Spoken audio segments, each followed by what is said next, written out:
তার জন্মদিন, স্বর্গীয় বাপি লাহিড়ী, আমরা সবাই জানি আজ তার জন্মদিন। তো তার সুরের একটি গান আমি শোনাবো, আর তার সঙ্গে আমার গান গাইবার সৌভাগ্য হয়েছে এবং একই মঞ্চে আমরা ছিলাম, আমি তার সঙ্গে গানও করেছি। তো আসুন বাপি লাহিড়ীর সুরে এই একটি গান আপনাদের শোনাই। Thank you. সত্যি খুব সুন্দর একটি কথা বললেন। তিনি কিন্তু বাপিদার সাথে, মানে একই মঞ্চে দাঁড়িয়ে বাপিদার সাথে গান করেছেন। এটা কিন্তু যে কোনো মানুষ, আপনি আমি দ্বারা সম্ভব নয়। তো এই সুন্দর শিল্পী, সেই শিল্পী রিঙ্কু বিশ্বাস তার সুন্দর গানে সন্তুষ্ট হয়ে ভানু কাহার 50টি টাকাতে পুরস্কৃত করলেন। সবাই মিলে একটু জোর সাথে তাহলে হয়ে যাক। Thank you.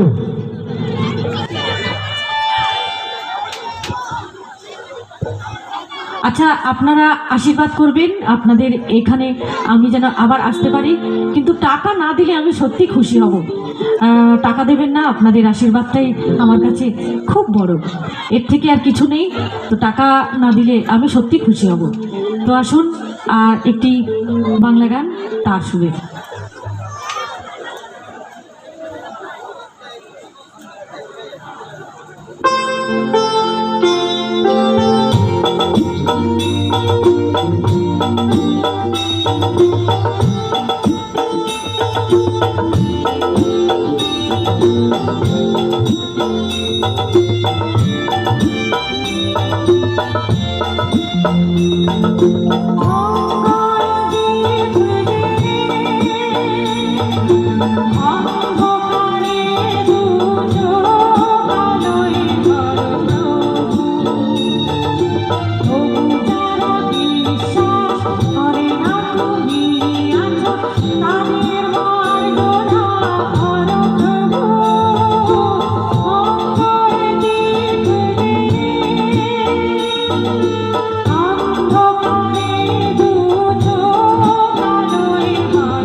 সকলকে।